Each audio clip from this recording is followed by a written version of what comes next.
महाराष्ट्र में उद्धव ठाकरे की मुश्किलें कम होने का नाम नहीं ले रही हैं। ऐसा लग रहा है कि ग्रह नक्षत्र खराब हैं या उनका अहंकार है जो अब उनको बिल्कुल धरातल पे लाने को तैयार है।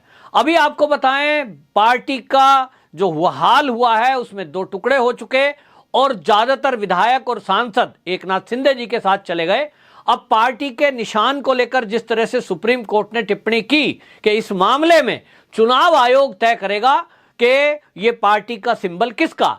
सुप्रीम कोर्ट ने केवल इतना कहा कि ये इस मामले में इंटरफेयर करना वो उनके लिए ठीक नहीं है क्योंकि वो टकराव नहीं चाहते, लेकिन तब तक हड़बड़ी में कोई फैसला भी ना लिया जाए और चुनाव आयोग इस पर फैसला करे।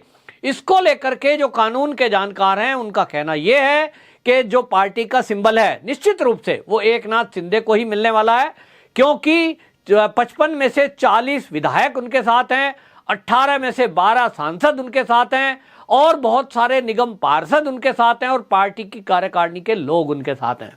लेकिन अब शिवसेना भवन को लेकर अगर टकराव होता, क्योंकि कह सकते हैं कि साहब शिवसैनिकों ने हालांकि मिलकर बनाया है, लेकिन उसमें टकराव हो, इसको देखते हुए एकनाथ शिंदे ने यह घोषणा कर दी है कि वो अलग से एक शिवसेना भवन बनाएंगे जो वर्तमान शिवसेना भवन के लगभग 500 मीटर के दायरे में ही होगा, लेकिन उससे भी ज्यादा विशाल, उससे भी ज्यादा भव्य होगा और आम शिवसैनिक, आम नागरिक वहां आराम से आ सकेंगे, मीटिंग वगैरह बैठकर हो सकती है। इसलिए मुंबई के दादर में कहा गया है, घोषणा कर दी गई है और इसको लेकर के आपको बताएं काफी आपत्ति जो है वो जता रहे हैं उद्धव ठाकरे। लेकिन आपत्ति जताने से होता क्या है, ये जो आंकड़े हैं, आंकड़े सब एकनाथ शिंदे के पक्ष में दिख रहे हैं, शिवसैनिकों का रुख भी एकनाथ शिंदे के पक्ष में दिख रहा है। वहीं दूसरी तरफ अब जब पार्टी के सिंबल की बात आ रही है, ये फैसला होते ही तैयारी शुरू कर दी है, क्योंकि कानून के जानकार लोग बता ही देते हैं भाई क्या फैसला आ सकता है। ज्यादातर कई राज्यों में इस तरह के लड़ाई झगड़े हुए हैं जब भी कभी पार्टी के, उसमें संख्या बल किधर है ये देखा जाता है। और हाल ही में हमने बिहार की राजनीति में देखा था कि जब पासवान की पार्टी को लेकर के लोक जनशक्ति पार्टी को दो फाड़ हुए थे और चाचा भतीजे में जो झगड़ा हुआ था, उसमें जो चाचा थे चिराग पासवान के, उन्हीं के पक्ष में फैसला हुआ था। तो उसी को देखते हुए माना जा रहा है कि ये एकनाथ शिंदे के ही पक्ष में फैसला जाएगा। जो तीर धनुष का पार्टी का सिंबल है शिवसेना का, वो एकनाथ शिंदे को मिलेगा। भवन की बात है, उस भवन की लड़ाई एकनाथ शिंदे नहीं चाहते और वो ये चाहते हैं कि बिना लड़ाई झगड़े के प्रॉपर्टी का कोई झगड़ा ना हो, प्रॉपर्टी मैटर ना बने, कोई लोग ये ना कहें कि एकनाथ शिंदे प्रॉपर्टी के लिए लड़ रहे थे।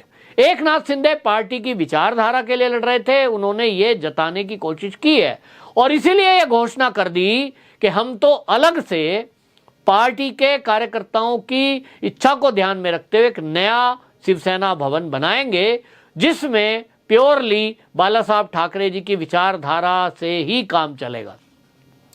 एक और खबर उद्धव ठाकरे के लिए आई और वो ये आई कि नाना पटोले ने बयान दिया है और ये बयान असल में दिया है जो विधान परिषद में चुनाव हुआ, उस चुनाव में विपक्ष का जो नेता है, वहां आपको बताएं जो नेता पद जो दिया गया वो एनसीपी को दिया गया और उपाध्यक्ष का पद जो है वो शिवसेना के खाते में गया। इसको लेकर के ये जो है विचार विमर्श जब चला था कि साहब आपने अपनी मर्जी से बना दिया और उपाध्यक्ष जो है वो शिवसेना का बना दिया, तो हम क्या हैं। नाना पटोले ने उस समय भी ऑब्जेक्शन किया था और आज भी। अब आपको बताएं, राज्य विधान परिषद का जब विपक्ष का नेता का चुनने का बारी आई तो अंबादास दानवे, उनको विपक्ष का नेता उद्धव ठाकरे ने नियुक्त किया।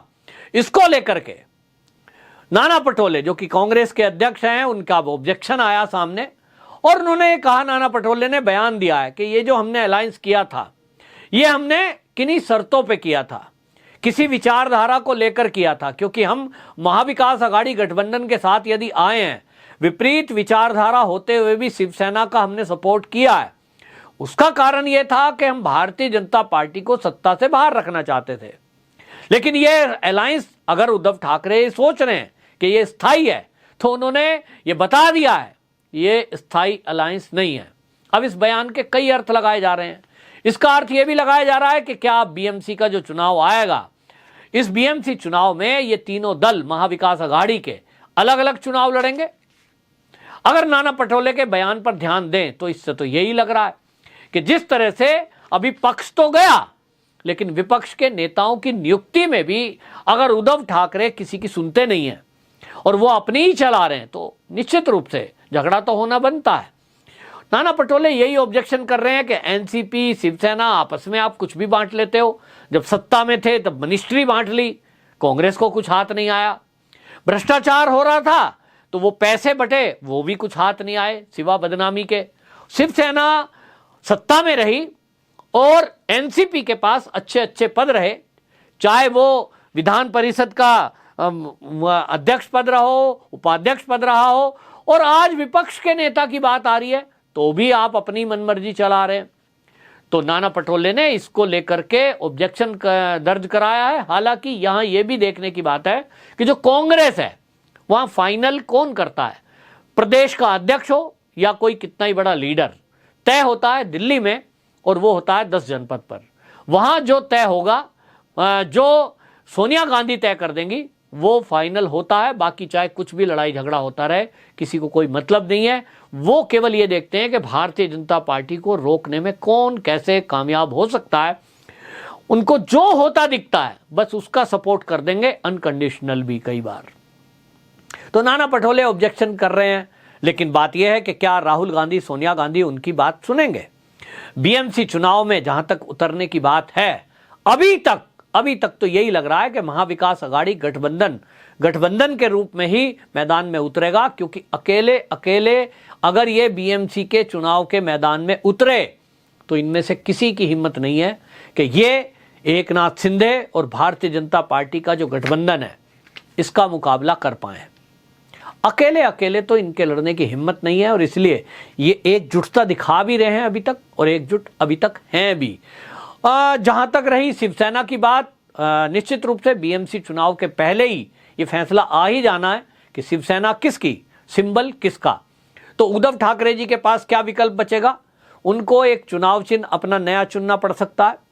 उसके अलावा जब वो मैदान में जाएंगे तो उनके नाम जो भ्रष्टाचार चिपका हुआ है, जो उनके रहते भ्रष्टाचार महाराष्ट्र में हुए, वो सबके जवाब जनता उनसे मांगेगी। यानी सबसे ज्यादा नुकसान अगर किसी का होने वाला है आगे आने वाली राजनीति में, चाहे वो विधानसभा का चुनाव हो, फिर लोकसभा का हो, कोई भी निकाय चुनाव हो। अभी देखें आपने ग्राम सभा के चुनाव हुए, क्या हाल हुआ है। तो जो उद्धव ठाकरे गुट है, अब इसकी तो कोई सुनने वाला है नहीं, क्योंकि ये तय हो गया, ये जनता समझ गई कि केवल कुर्सी पाने के लिए ये विपरीत विचारधारा के साथ भी जा सकते हैं। सत्ता का सुख भोगने के लिए ये कांग्रेस से मिल गए, जिनका जीवन भर विरोध किया बाला साहब ठाकरे जी ने, कुछ भी कर सकते हैं। और इसलिए जनता जो है वो उद्धव ठाकरे का तो मतलब समझ लीजिए, नाम लेने में लोग कहते हैं भाई नाम भी मत लो। महाराष्ट्र के लोग हैं, फोन पे मेरी बात होती है, वो कहते हैं साहब पहले भी जो वोट मिल गई ना वो बीजेपी के कारण से मिल गई थी, और अब आप बात कर रहे हो उद्धव ठाकरे की, इनकी तो कोई छवि है ही नहीं। रही सही छवि 2.5 साल में इन्होंने खत्म कर दी। अब नाम 4 की पार्टी बची है, वो पार्टी भी गई। तो वहां शिवसेना के नाम पर यदि कुछ है तो वो एकनाथ शिंदे गुट के पास है। पुराने लीडर, नए लीडर, युवा सब उनके साथ जुड़ रहे हैं। जिस तरह से उद्धव ठाकरे के बेटे का कारनामा रहा, उनका नाम रहा, जैसा सबने देखा, किस तरह के पुल बनाए, कैसा उद्घाटन, पार्टियां, बस यही सब करते रहे। तो समझ भी नहीं है, इस्तीफा देने जा रहे हैं, सरकार जा रही है, वो मुस्कुरा के स्माइल करके कैमरे से फोटो खिंचा रहे हैं। लोग कहते हैं ये तो जो है कुछ समझ है नहीं, और इसीलिए इनका आधार केवल भाजपा के साथ साथ था। आज ये कांग्रेस और एनसीपी के साथ अगर मिलकर कोई चुनाव लड़ेंगे, निश्चित रूप से इसमें सबसे ज्यादा घाटे में शिवसेना ही रहने वाली है। लेकिन अगर कांग्रेस मिलकर के बीएमसी चुनाव लड़ेगी तो उसका खामियाजा कांग्रेस को भी भुगतना पड़ेगा। नाना पटोले की बात यदि केंद्रीय नेतृत्व यानी दिल्ली, सोनिया गांधी अगर सुनती है, शायद कुछ हाथ आ जाए। लेकिन अगर दिल्ली उनकी बात को इग्नोर करके और महाविकास अघाड़ी गठबंधन के साथ ही रहेंगे तो निश्चित रूप से सुपड़ा साफ वाली स्थिति इस महाविकास अघाड़ी की होने वाली है।